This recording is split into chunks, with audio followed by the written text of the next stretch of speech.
Boa noite a todos os presentes, aos amigos internautas. Sejam bem-vindos ao Centro Espírita Jesus de Nazaré. Hoje nossa leitura do Evangelho é na página 175, item 10, capítulo 17, questão: o homem no mundo.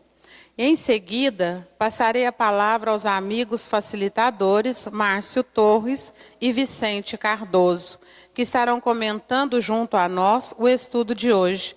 E lembrando a todos que aqui somos todos aprendizes e que a opinião de vocês é muito importante. Quem quiser dar a sua opinião, é só levantar a mão que levaremos papel e caneta até vocês. Bom estudo a todos. O homem no mundo. Um sentimento de piedade deve sempre animar o coração daqueles que se reúnem sobre os olhos do Senhor e imploram a assistência dos bons espíritos.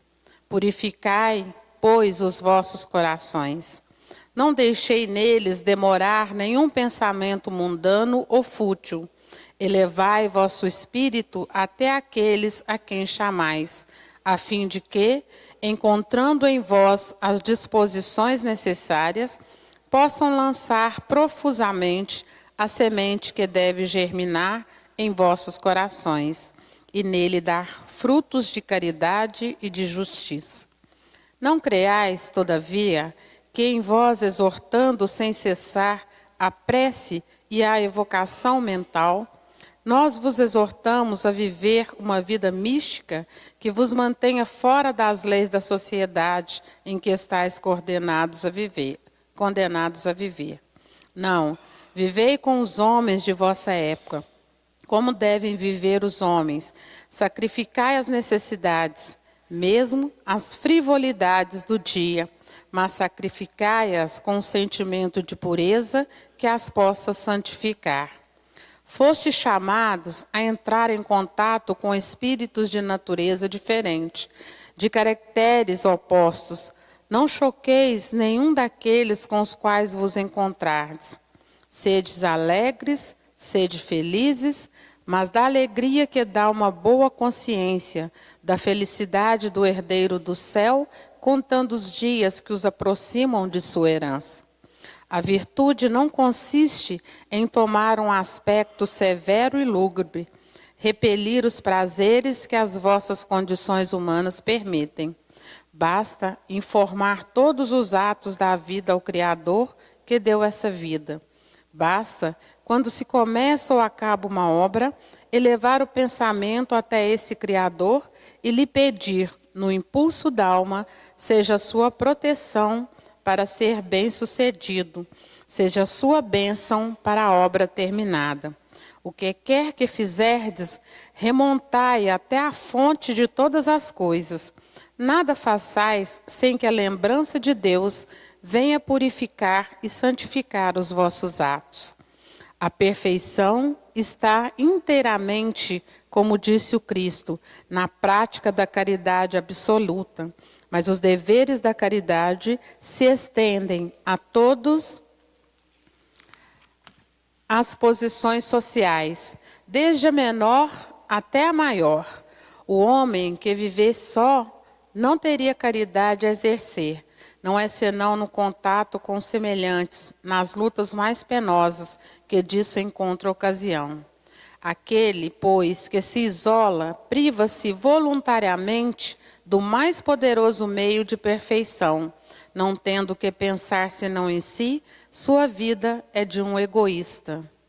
Não imagineis, pois, que para viver em comunicação constante conosco, para viver sob o olhar do Senhor, seja preciso envergar o cilício e se cobrir de cinzas. Não, não, ainda uma vez, sede felizes segundo as necessidades da humanidade, mas que em vossa felicidade não entre jamais nenhum pensamento, nenhum ato que possa ofendê-lo, ou fazer velar a face daqueles que vos amam e que vos dirigem.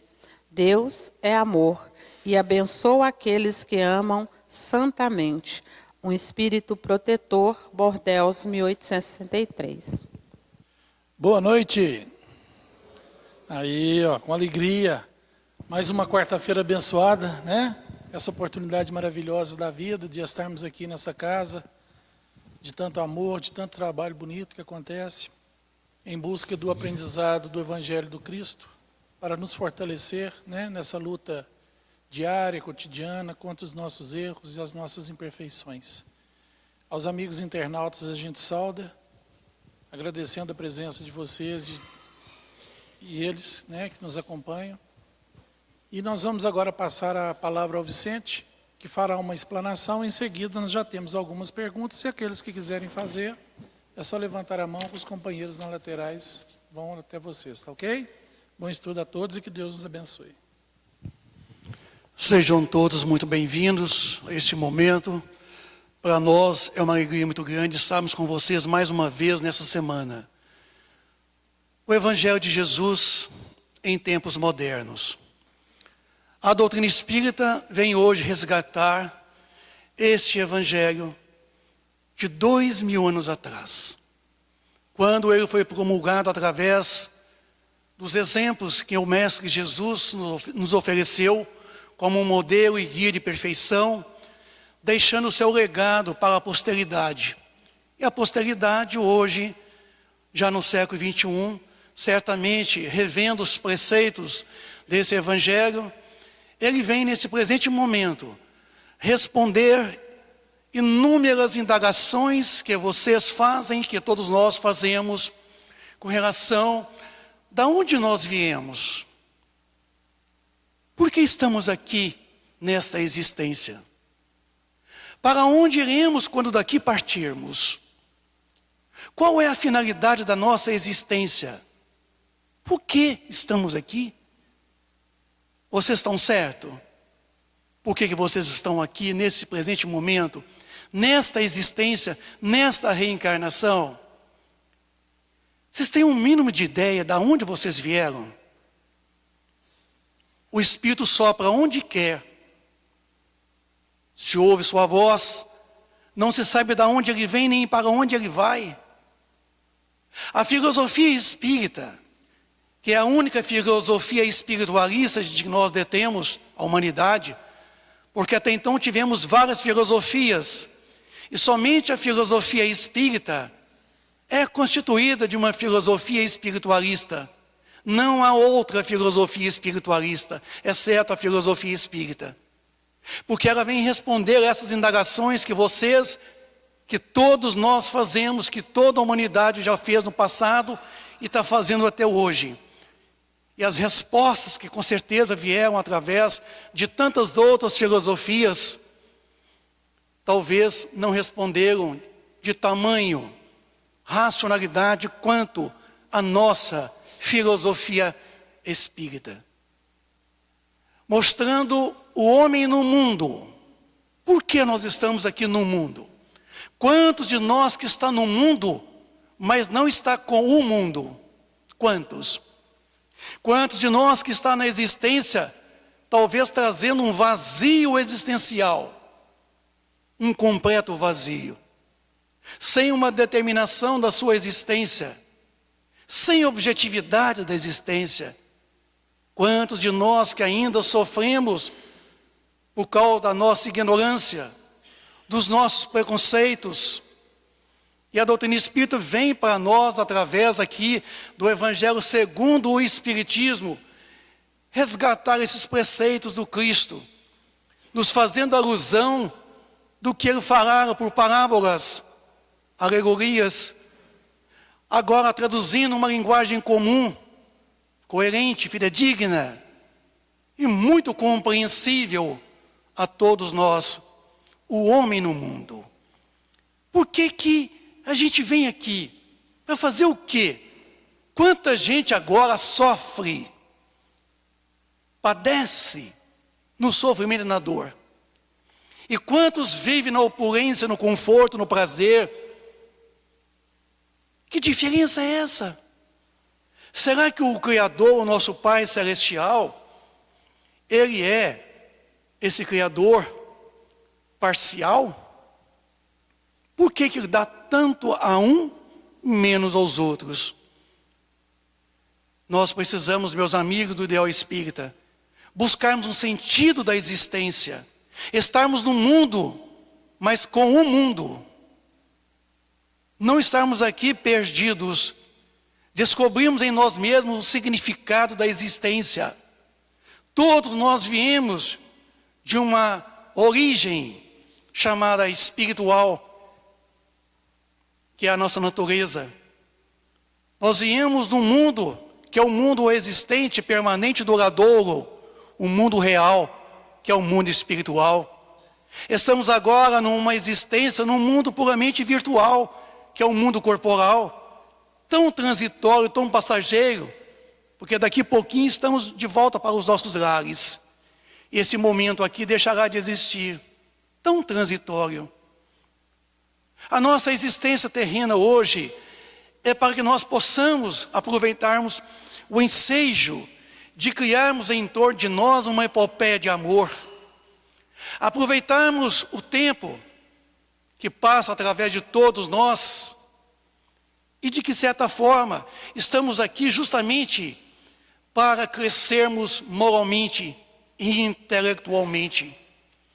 Estamos aqui para aprendermos com todas as doutrinas espiritualistas, com todas as filosofias das quais está aí, com todos os conceitos religiosos, não importa qual seja o conceito religioso, porque todos eles têm um bom encaminhamento. Paulo de Tarso, aos Romanos 12, ele já dizia: transformai-vos pela renovação do vosso entendimento.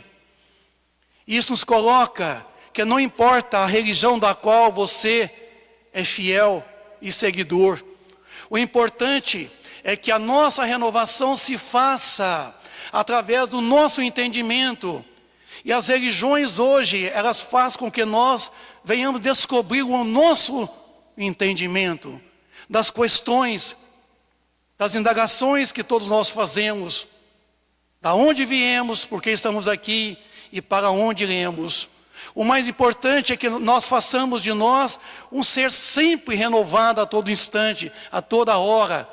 Como dizia Paulo de Tarso aos Coríntios: renova-te sempre, ainda que o homem exterior se corrompa, o importante é que o homem interior se transforme dia a dia. O homem no mundo é o título da lição de hoje. Estamos aqui, meus amigos, para fazermos com que o nosso aprimoramento espiritual seja estabelecido num patamar de aproveitamento do tempo todo que nós temos disponíveis. Todos nós estamos aqui para aproveitarmos os segundos, não somente os minutos e horas, mas os segundos de uma existência, que não temos a certeza de quando nós teremos novamente uma nova existência corporal. Porque o espírito, ele também evolui no mundo espiritual, ele também desenvolve. Mas é preciso a reencarnação, é preciso estarmos aqui numa existência nesse corpo, no mundo corporal, para que nós possamos aprender aquilo que a matéria que se faz concebível do nosso entendimento, a aprendermos com a natureza material, aquilo que nós não aprenderíamos na natureza puramente espiritual. É por isso que a existência corporal se faz necessário. Nós viemos de um estado muito primitivo. Quando nós chegamos aqui, no mundo primitivo, ainda éramos espíritos muito atrasados, como ainda somos muito atrasados. Mas, nesse desenrolar do nosso progresso do intelectual, que é o conhecimento, ele eclode, ele proporciona o progresso moral, que é a verticalização no amor, pelo amor. Com isso, todos nós trazemos essa ganga, essa escória, da qual todos nós, nesse momento da purificação de nós mesmos, nós vamos despojando a ganga. A ganga é o resíduo da qual o minério de ferro, ao ser fundido pelo calor, ele dispõe das impurezas, que é chamada ganga, ou a escória. Assim o fogo significa tomar a hematita, o minério de ferro, o óxido de ferro, e retirar justamente o oxigênio. E a ganga, que são aquelas impurezas da sílica da terra, que o ferro tem que ficar livre da ganga das impurezas. Assim também somos nós, os espíritos. Nós estamos aqui nesse processo de uma purificação. Como dizia o apóstolo Lucas, batizar pelo fogo e pelo Espírito. Não é pela água, mas é pelo fogo. Lucas quer dizer que o fogo significa purificação. Assim como a hematita, assim o Espírito, ele não necessariamente deveria passar pelo sofrimento. Não deveria. Mas ele opta, porque o sofrimento é uma questão de opção. O sofrimento é uma escolha que nós estamos fazendo. Ninguém é necessário sofrer para evoluir. A evolução dispensa qualquer sofrimento. Porque a evolução é amor. Só evoluímos pelo amor. Ninguém evolui na dor, ninguém evolui no sofrimento, só evoluímos no amor. Mas nós optamos pelo sofrimento, porque nós erramos. O homem no mundo ainda não sabe viver com o mundo. O mundo nos oferece todas as condições essenciais para uma vida em comum, uma vida plena de prazeres, e tentando conquistar a felicidade real que não está na terra. Com isso, o homem é preciso começar a descobrir em si um sentimento de piedade. Não somente uma piedade filial, mas uma piedade para consigo mesmo. Uma piedade para com o semelhante. O homem precisa desenvolver realmente esses sentimentos benéficos para que ele tenha o concurso dos bons espíritos, para que ele se faça merecedor da assistência espiritual desses beneméritos da espiritualidade maior, que é a angelitude, que está nesse momento nos presenciando aqui, nos assistindo, nos protegendo, nos amparando, nos inspirando essa mensagem que a noite nos traz hoje.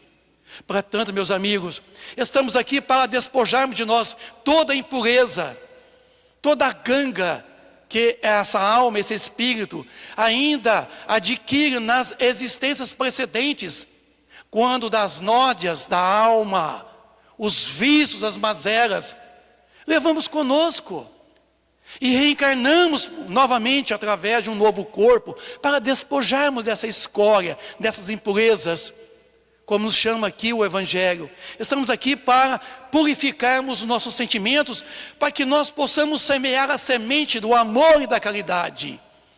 Não se pode pegar a semente do amor e da caridade e semear numa terra não produtiva, uma terra que ainda não tem a condições de dar a condição de nutrição a essa semente.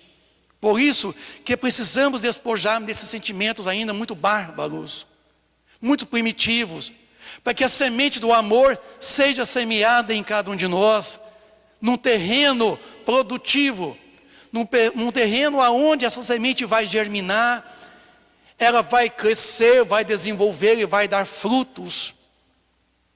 Com isso, meus amigos, o Evangelho nos chama, antes de nós semearmos a semente do amor, da caridade, tratemos de purificarmos essa terra fértil, essa terra pelo qual essa semente será realmente a semente do amor, a florir em nossas atitudes, nosso dia a dia, nessa atual existência. Então o Evangelho nos vem falar, a perfeição está justamente na caridade, na prática da caridade absoluta. Estamos almejando a perfeição. Na pergunta 115 do Livro dos Espíritos, foi formulada a seguinte pergunta: por que Deus criou alguns espíritos bons e outros maus? Eles mesmos responderam: não, Deus não os criou nem bons nem maus. Deus os criou simples e ignorantes, mas deu a todos eles as mesmas condições de poder progredir, de crescer, de evoluir. Com isso, amigos, para atingirmos a perfeição, é necessário nós encarnarmos-nos. É necessário a encarnação. Pergunta 132 do Livro dos Espíritos: qual é o principal objetivo da encarnação dos Espíritos? Responderam eles: fazer com que todos nós possamos atingir a perfeição. Para alguns é missão, para outros é uma expiação, Mas, todavia, essa condição é essencial de cada um de nós. O crescimento é individual. A situação é sine qua non. É uma situação que cada um é responsável por si mesmo, porque eu não posso fazer nada por vocês.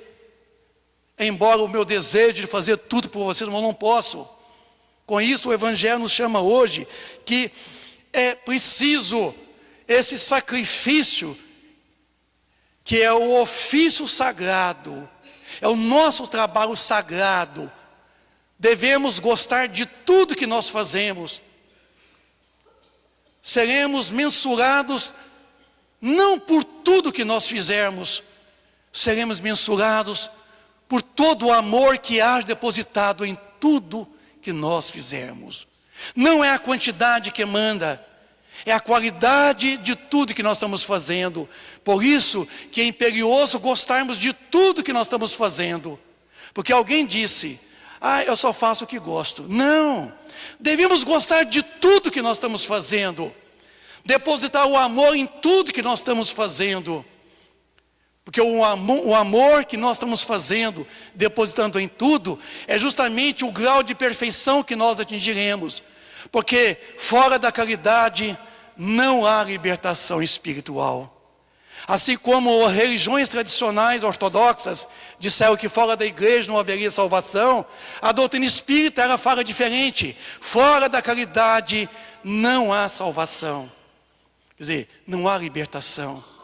Por isso, meus amigos, vamos descobrir a importância da nossa existência nesse presente momento, nesse mundo de expiação e provas, alojado num planeta chamado Terra. Aproveitando o ensejo de criar em torno de nós a epopeia de amor. Fazer com que o amor brote em nossas atitudes como sendo homens de bem. Esta é o convite que o Evangelho nesta noite faz a todos nós. Aproveitemos então esse convite, modificando as nossas atitudes e vivendo o amor incondicional, como Deus nos ama incondicionalmente, como Jesus também nos ama incondicionalmente. Desejo a todos vocês a esse prazer da alma, a essa felicidade plena que não está na terra, mas que começa aqui. Que todos vocês, através dessa doutrina de luz, amor, essa doutrina de libertação espiritual, ela soa em cada coração de todos vocês. Que vocês tenham muita paz, tenham muita luz e muito amor na vida de todos vocês. Obrigado. Devia ter parado, não, estava bom. Não tá? O Vicente hoje estava inspirado, graças a Deus. Primeira pergunta aqui, a pessoa fala assim, podemos praticar atos de caridade sem sermos caridosos? Não tem jeito, né? Na verdade, nós podemos ter boas ações. Nós podemos, às vezes, ter gentilezas, né? Compadecer com alguma situação. Por quê? Porque a caridade ela não pode saber que ela existe. Né? A gente sempre fala que a mão de esquerda não pode saber o que a direita faz. Não é assim? Que foi nos ensinado. Então, o verdadeiro caridoso é aquele que não sabe que é caridoso. É aquele que não se reconhece caridoso. É aquele que ainda sente que pode fazer mais e mais e mais. E tudo que faz ainda fala assim, poxa vida, eu acho que ainda poderia ter feito mais um pouco. Né? É aquele que sente a obrigação natural de estar junto com o outro. Lembrando também a caridade para conosco, né? Nós devemos ter caridade para conosco primeiro. Na alimentação, na bebida, nos pensamentos, nos atos. Né? Quanto de nós nos envenenamos o tempo todo com sentimentos ruins, com pensamentos ruins? Eu tenho que ser caridoso comigo. É buscar esse equilíbrio meu, esse equilíbrio interior, para que a caridade comece a brotar dentro de mim. Né? Da mesma forma que Jesus fala assim, amar ao próximo como a ti mesmo, é fazer a caridade ao próximo como a si mesmo também. Porque a caridade e o amor estão juntas. Né? Não tem como separar uma da outra. Então eu primeiro preciso cuidar de mim. Agora, às vezes a pessoa faz algum ato sim de caridade, se quiser chamar assim, você está vendo uma pessoa ali necessitada, isso a gente vê muito em programas de televisão aí, né? Vai lá, faz, constrói casa, dá roupa, dá aquilo, daquilo, mas por quê? O sentido é ibope, é mídia, né? É angariar mais investimentos dos seus patrocinadores para que ele possa manter ali. Foi um gesto de caridade ajudar alguém que estava... Foi. Mas é a caridade em si? Não. Não é a caridade em si. Porque a caridade em si, ela está no anonimato. O verdadeiro caridoso, ele não fala que ele é caridoso, ele não se mostra, ele não quer aparecer. Né? E nós estamos recheados. Né? Eu sou muito otimista, eu sempre falo que eu sou muito otimista em relação à nossa atual situação evolutiva. Porque enquanto muitos acham que o mundo está perdido, eu acho que nós estamos no finalzinho para terminar a nossa salvação. Né? Isso tudo que a gente está vendo acontecer no mundo é a faxina. Toda faxina levanta poeira. Né? E a gente tem que ter uma noção histórica para que a gente tenha um raciocínio para a gente se basear. Hoje nós somos cerca de 7,5 bilhões de espíritos encarnados no planeta Terra. Vamos imaginar uma relação entre criminalidade, e na criminalidade a gente vai abranger tudo que não é legal, que não é bom, que não é saudável, né? Por número de habitantes. Voltemos ali a 300, 400 anos atrás, onde a população devia estar em torno de 2 bilhões, e vamos ver o índice. Era muito maior. Nós ainda escravizávamos, nós torturávamos, né? A gente fazia barbaridades, queimávamos pessoas na fogueira, só porque era um médium ou fazia uma coisa diferente. Quantos assassinatos eram cometidos, a gente duelava. Então era muito pior. Hoje a gente vê algumas coisas isoladas em algum lugar do planeta, né? Em alguma região do nosso país, a gente vê alguma coisa, a gente está vendo aí uma turbulência política no Brasil, mas isso tudo já é o início da mudança. Então, se a gente fizer uma relação número de habitante problema, nós vamos ver que hoje nós estamos vivendo um mundo muito mais pacífico. As leis são muito mais protetoras, são muito mais rigorosas em relação ao crime. Né? A gente está vendo um avanço muito grande, tecnológico, científico, moral, apesar das imoralidades. Antigamente a gente apenas não tinha muito acesso, mas acontecia com muito mais frequência. Hoje a coisa acontece, 2 minutos depois está no Facebook, né? Está lá no WhatsApp, os vídeos. Porque hoje a comunicação é muito rápida, ela acontece com muita rapidez, com muita velocidade. Então a gente tem muito mais acesso a essas informações. E o povo gosta de mostrar só o que é ruim, então a gente vê só aquilo que é ruim. Então a gente acha que, no geral, está tudo ruim. Mas não está. Nós temos muitas coisas boas acontecendo. Muitas coisas boas. O problema é que o bem ele é silencioso. O bem não gosta de aparecer. O caridoso ele se mantém no anonimato, mas continua o seu trabalho. Olha para você ver que maravilha, numa quarta-feira à noite, quantas pessoas aqui, e a gente vê toda semana, né? Várias pessoas diferentes vindo à casa espírita, sempre se pergunta, quem está vindo pela primeira vez? A gente sempre vê ali 2, 3 chegando, e há esse revezamento de pessoas que vêm em busca de ouvir um pouco do Evangelho do Cristo, porque faz sentido. Não vai tirar os nossos problemas vão continuar, né? Doença vai continuar, sofrimento vai continuar, dificuldades de relacionamento vai continuar, desemprego, falta de dinheiro, tudo vai continuar, porque isso faz parte da colheita. Paulo falou, a semeadura é livre, mas a colheita é obrigatória. Então, se está acontecendo comigo, eu estou colhendo algo que eu plantei em algum momento da minha existência. É por isso que está acontecendo comigo. E isso vai me acompanhar até o final da minha vida, não tem como eu fugir disso. Mas com o Evangelho do Cristo, a gente se sente mais acalentado, a gente se sente mais pacificado, a mente está mais tranquila, a gente está mais resignado, a gente consegue passar pelo problema sem ver tanta dificuldade. O problema é o mesmo, o que mudou? A minha forma de pensar, a minha forma de ver. E tranquilo, eu consigo vislumbrar uma solução, porque a mente está equilibrada. E em desequilíbrio eu não consigo ver, às vezes, aquilo que está na ponta do meu nariz. Então o Evangelho nos traz esse conforto, essa tranquilidade, né?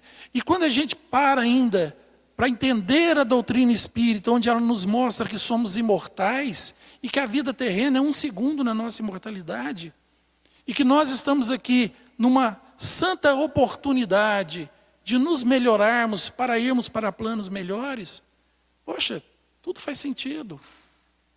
E eu começo realmente a querer fazer essa mudança, essa construção.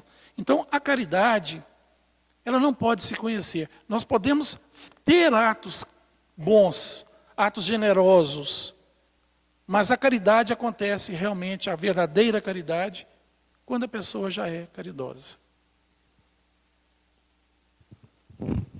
A pergunta é o seguinte: para ser um homem de bem, devemos deixar de participar de eventos sociais que estimulam vícios de uma maneira geral? Não. Os vícios não estão no meio do qual a gente participa. Os vícios não estão nas coisas. Os vícios estão nas pessoas. Os vícios, conforme o livro dos Espíritos aqui fala, que a sua origem está no egoísmo. O egoísmo é o pai de todas as paixões terrenas. As paixões não são más. Nos fala o livro dos Espíritos aqui que as paixões são forças que duplicam a nossa condição.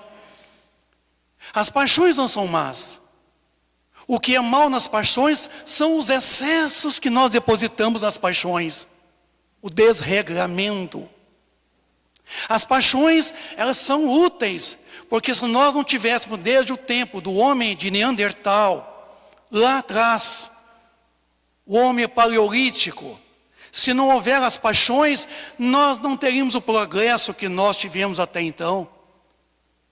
Porque as paixões estimulam em nós a motivação de continuarmos vivendo e lutarmos pelos intempéries, pelas dificuldades da existência corporal. É através das paixões que nós somos motivados a mudarmos as nossas atitudes e procurarmos o melhor. Abraham Maslow coloca na sua pirâmide de que a base da pirâmide de Maslow é as necessidades fisiológicas.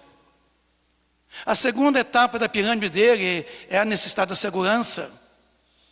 A terceira etapa da pirâmide de Maslow é a questão social. Todos nós somos criados para viver em sociedade.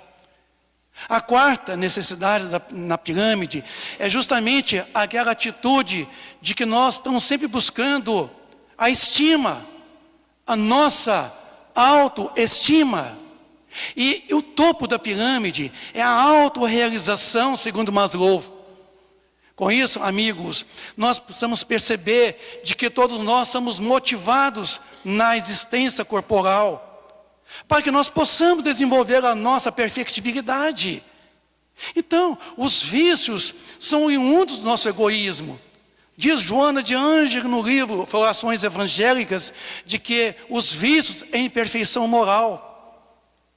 De acordo com as nossas existências, a gente vai corrigindo a imperfeição moral. E os vícios vão se eliminando em cada um de nós. Então, nós podemos sim participar de eventos sociais e não sermos coniventes com aqueles que estão ali no estado de vício. Nós podemos estar numa festa, de um casamento, de um churrasco, de um ambiente qualquer, sem sermos coniventes. Sem sermos coniventes. Podemos conviver, mas não coniver, que é diferente. Com isso, o vício está em nós. Eu posso estar no meio de pessoas bebendo, altamente alcoolizadas, e eu não tomar uma gota de nada. Sabe por quê? Eu fui buscar na pergunta aqui 911 do Livro dos Espíritos, para transmitir a vocês com mais segurança, quando foi formulada a seguinte questão: não há paixões tão vivas, irresistíveis, que a vontade não tenha poder para superá-las? Olha a resposta: Há muitas pessoas que dizem, eu quero, mas a vontade não está senão nos lábios. Elas querem, mas estão bem contentes que assim não sejam.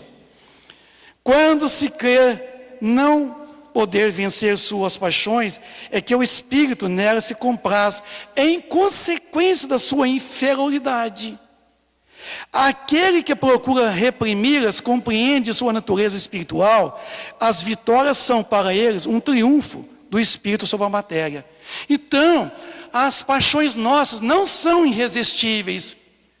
Nós podemos combatê-la, nós podemos vencê-la. Alguém fala assim, eu gostaria de parar de fumar. E quem me dera eu poder parar de beber. Quem eu pudera poder parar de fazer isso, fazer aquilo. Mas a vontade é fraca. Porque em nós falta na vontade a força. E vontade é concentração de forças. Quer entender o que é a vontade em nós? A vontade é um gabinete que dirige os nossos desejos, a nossa inteligência, a nossa imaginação, a nossa memória. Conforme nos relata o Espírito Emmanuel no seu livro Pensamento e Vida. Quando ele nos coloca, deixa muito claro para nós, que nós podemos sim vencer as nossas imperfeições. Se nós aplicarmos a força da vontade, alguém fala assim, eu tenho uma vontade enorme de poder parar de fumar. Ele só tem a vontade nos lábios. Ele não tem a vontade na força, no emprego da força. O Cristo já dissera 2000 anos atrás, se tiveres a fé do tamanho de um grão de mostarda, direis a este monte, parte daqui para lá, esse monte sairia. E monte, montanha significa dificuldades, preconceitos de castas. Gente, a força da fé está dentro de nós. Porque a vontade em nós, que é um gabinete que dirige esses departamentos da nossa mente, é como se fosse você pegar uma lente de óculos mesmo, e você colocar no sol, sobre um papel, e você desloca a lente até concentrar a luz do sol no papel. O papel pega fogo. Por quê? Você concentrou a luz do sol num ponto em comum. A vontade é como se fosse uma lente de concentração, chama-se lente de convergência. Nós não temos a vontade, nós não temos a força da vontade. Nós podemos estar no meio social, podemos participar da sociedade e não sermos coniventes com aquilo que está de errado na sociedade. É o homem no mundo, é o homem estar com o mundo, mas não ser dominado pelas paixões do mundo. Eu posso sim vencer as minhas imperfeições, desde que eu queira. Eu tenho que buscar dentro de mim essa força. E essa força é que se chamava de fé. Fé é confiança nas suas próprias forças. Fé é atitude. Fé é obras. Eu tinha um amigo lá atrás, chamava Tiago. Ele já dizia, prove sua fé sem obras. Eu provarei a minha pelas minhas obras. Então fé é obra. É atitude, é ação. É ação que move montanhas. E se o vício me faz mal, fui eu que entrei no vício. Somente eu posso sair do vício. Mais ninguém. Então, meus amigos, o homem de bem, ele pode participar de um contexto social de maneira geral. E não ser conivente com as coisas erradas. Porque a sociedade não tem culpa de ter tantas pessoas que praticam ainda os vícios. Estar na sociedade. Inclusive, minha presença num aspecto social é de fator importante, como homem de bem. Porque eu posso contagiar tantos outros, que aprenderá comigo, com meus exemplos, as minhas atitudes, o homem de bem, o homem não vicioso, o homem que detenha em si a condição realmente da humildade, da simplicidade, vencendo então aquilo que arrasta ele no sentido do mal. Com isso, até mesmo os espíritos que nos arrastam o mal, afastarão de nós. Já chegou aquele momento que você sabe que a bebida está fazendo mal, e você pega o copo e fala assim, mas por que eu bebo? Por que eu bebo? Você bebe porque você quer. Mas se você não querer beber também, é a mesma coisa, é só não beber. É uma questão de atitude. Então, não vamos culpar a sociedade, não. Não vamos jogar para cima dela de que a sociedade é que não vale nada e que não presta. Não, pelo contrário. Eu acredito que a sociedade ela é muito sadia, formada por homens sadios. Com isso, o homem de bem, ele pode estar com o mundo, participar de tudo, mas não ser dominado pelas paixões que ele carrega consigo. Ele pode botar elas todas para correr. E assim deveríamos fazer, meus amigos.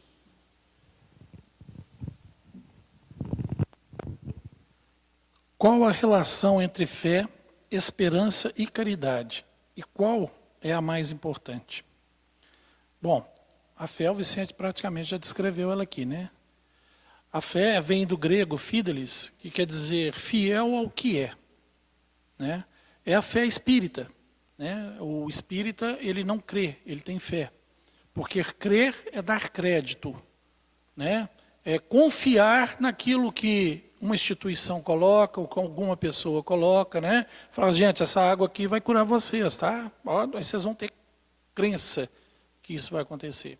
Fé não. Fé é eu virar para vocês e falar assim, olha, isso aqui é uma garrafa de material plástico, né? Que serve de recipiente de água. Todo mundo tem fé que eu falei a verdade.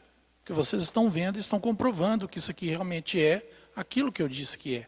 Então, fé é você conhecer o processo, é você entender, ver lógica, razão, cientificamente, que aquilo realmente é o que está acontecendo.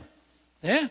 Que a sua inteligência te leva a perceber que aquilo tem um fundamento, tem uma lógica, que aquilo faz sentido realmente, não é nada místico, não é nada obscuro. Então a fé é conhecer. E esse é um dos motivos que a doutrina espírita, ela se baseia em ciência, filosofia e religião, né? É um triângulo. Ciência por quê? Porque tudo que a doutrina espírita busca e estuda é baseado na ciência. É aquilo que pode ser comprovado cientificamente. É aquilo que a ciência diz que sim.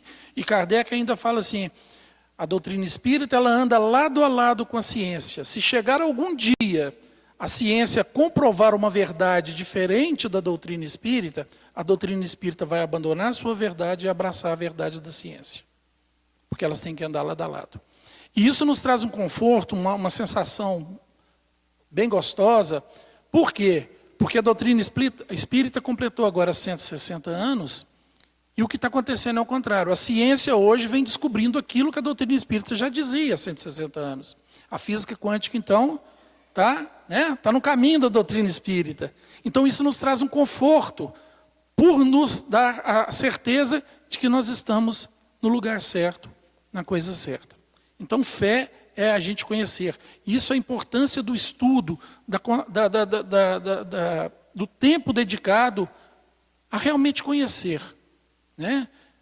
Não acreditar. Olha para você ver que interessante. Kardec fala assim, é preferível rejeitar 10 verdades do que aceitar uma mentira.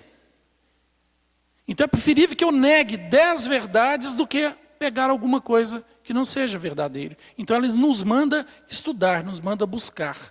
Não é acreditar. Então isso é a fé. A esperança, muita gente acha que esperança é esperar. É esperar que aquilo venha, né? É entregar nas mãos de Deus, é achar que aquilo vai vir. Mas a esperança, ela vem do verbo esperançar. Ela quer dizer buscar com paciência. Esperança quer dizer buscar com paciência. Então ela nos pede ação. Ela nos pede que nós vamos fazer alguma coisa, mas com paciência. Porque o tempo de concretização, de conclusão, independe de cada um. E depende também do meu merecimento e da minha necessidade. Né? Porque eu ficar esperançoso que eu vou ganhar na Mega Sena e ficar milionário, é muito gostoso pensar assim, é ou não é? Né? Mas será que esse dinheiro não vai me corromper? Será que esse dinheiro não vai me deixar orgulhoso, vaidoso, soberbo, e eu posso comprometer a minha encarnação?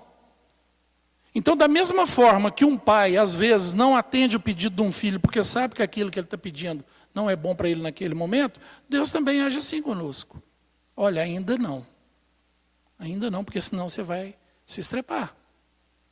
Mas eu posso buscar, eu posso trabalhar, eu posso construir, né? Eu posso ter uma vida digna, porque ser rico não é pecado, não é problema. O problema é o uso, é o mau uso. O bom uso é maravilhoso, né? Para quem constitui empresas aí, gera emprego, olha que maravilha, né? O esforço do seu trabalho hoje ajuda a sustentar famílias, porque você emprega. É natural que você tenha uma vida confortável, uma vida justa, pelo grau de esforço que você colocou. O que não é natural é você ver que o seu semelhante está passando necessidade e você pode ajudar e não fazê-lo. Aí já não é natural. E a caridade? A caridade está justamente no aglomeramento de tudo isso. Todas as virtudes se baseiam na caridade. É aqui que nós falamos. A caridade é doarmos não só aquilo que eu posso, mas além do que eu posso. É realmente fazer ao outro aquilo que eu quero que o outro me faça. Né? Tem gente que gosta de trocar isso. Fala assim, é desejar ao outro aquilo que eu gostaria que ele me desejasse. Porque desejar é muito fácil, né? Não me requer esforço. Mas a frase é fazer. Nós precisamos buscar, nós precisamos agir, nós precisamos nos doar. Não só o que eu posso, mas além do que eu posso. É quando eu pegar alguma coisa para fazer em prol do meu irmão, que eu faço aquilo porque eu me compadeço dele, eu me vejo nele. E eu gostaria que se fosse eu, alguém fizesse por mim. E depois que eu solucionasse a situação, ainda me perguntasse assim, o que mais eu posso fazer? Existe mais alguma coisa que eu poderia fazer, além do que eu já fiz? Isso é ser caridoso. E a mais importante, então, é a caridade, né, gente? A caridade é a mãe de todas as virtudes, é a mãe de tudo, é lado a lado com o amor. A caridade e o amor andam junto, não tem como separar. Certa feita, um homem chamado Francesco,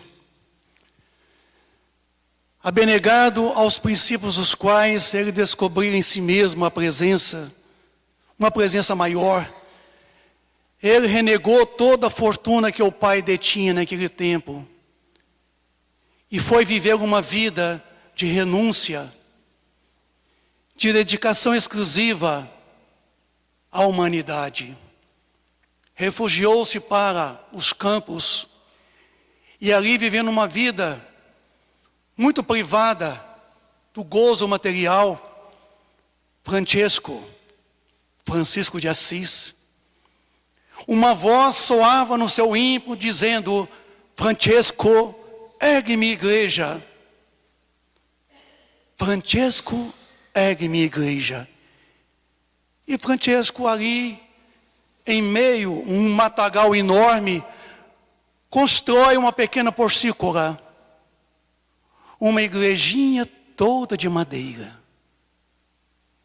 Ele pensava, ergue-me igreja. Ele ergueu a porcícola. Mas a voz retumbava no seu íntimo, dizendo novamente, Francesco, ergue-me igreja. Ele pensava com ele mesmo, mas já ergui uma igreja, embora muito pequena, de madeira. E a voz cada vez mais aumentava no seu íntimo, dizendo, Francesco, ergue-me igreja. Ele se percebe uma igreja maior e constrói uma igreja de madeira maior. E certa feita a sua igreja é incendiada. Foi colocado fogo nela, queimou-se toda. E a voz retumbava no seu íntimo dizendo, Francesco, ergue-me igreja. Ele ergueu uma igreja de pedra, um enorme templo de pedra. E a voz não lhe sossegava no seu íntimo. E clamava o tempo todo, Francesco, ergue-me igreja. E ele dizia, eu já ergui a igreja, o que me falta? E a voz aumentava cada dia mais no seu íntimo, cobrando, ergue-me igreja, Francesco. E ele pensava com seus botões, poxa, mas eu já ergui a igreja, o que eu devo fazer? E a voz clamava novamente, Francesco, ergue-me igreja. Certa feita, o Francesco saiu lá do matagal e foi visitar a cidade numa necessidade puramente material. Chegando ali no meio a uma multidão de pessoas e andando pelas ruas, certamente deparou com uma situação em que a voz proclamava de novo: Francesco, ergue minha igreja. E eu estou ficando incomodado com essa voz no meu íntimo, me cobrando: ergue minha igreja.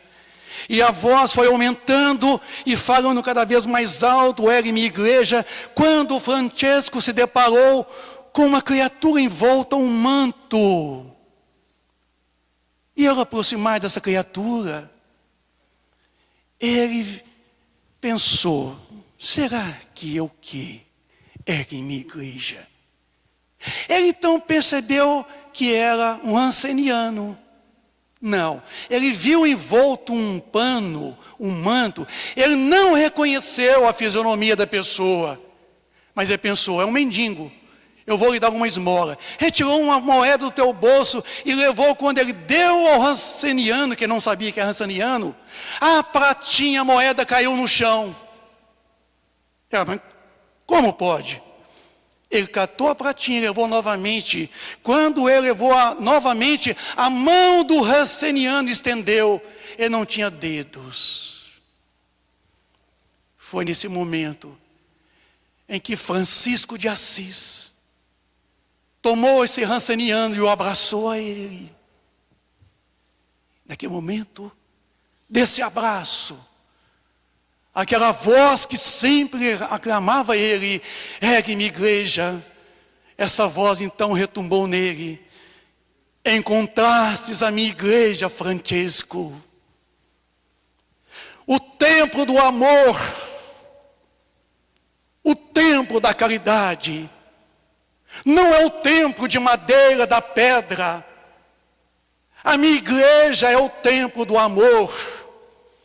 Foi a voz do Cristo que ressoava em Francisco.